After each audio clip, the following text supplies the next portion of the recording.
Olha, não sei se você lembra, mas no colégio, quando a gente falava de arte e desenho, a primeira coisa que o professor deve ter comentado para você de pintura é a natureza morta. Mas você sabia que esse estudo tem uma função muito maior do que só pintar frutas? Não? Bom, então vem comigo que eu te explico melhor como que você pode estudar e principalmente pensar os seus estudos daqui para frente com a natureza morta. Antes de tudo, vamos falar onde surgiu tudo isso.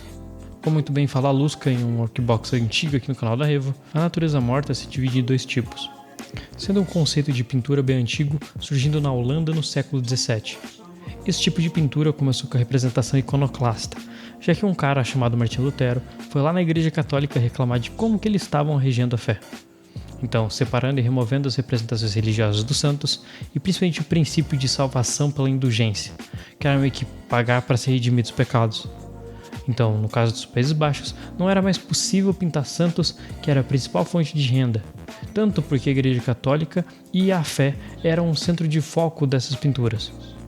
Então, outros símbolos para representar a fé surgiram.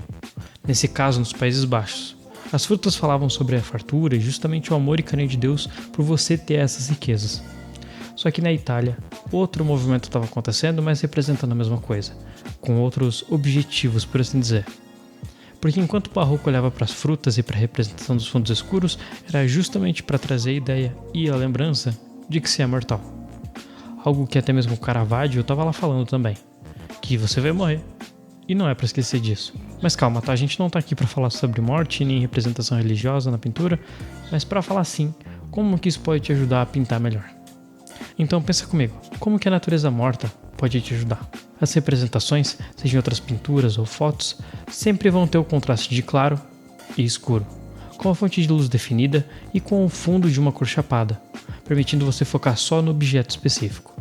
Assim dando mais destaque para formas e principalmente para como que a luz cria os recortes nos volumes de cada objeto.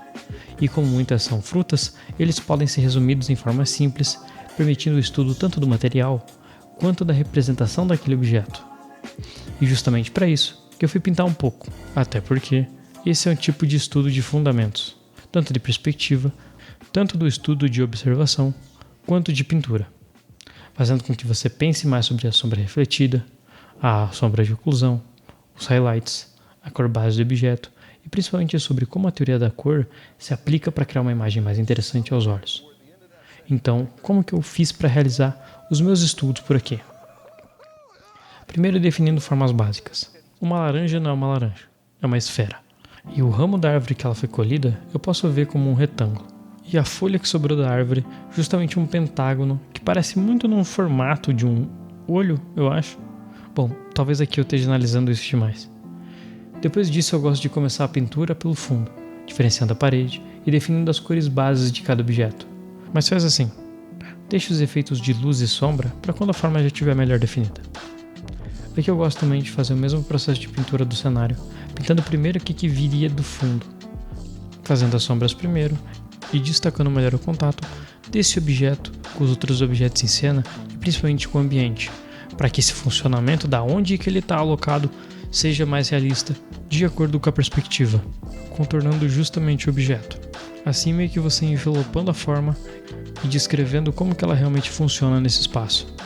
Bom, espero que isso tenha te ajudado a pensar um pouco mais sobre diferentes formas de pintar, principalmente quando você está sem ideia.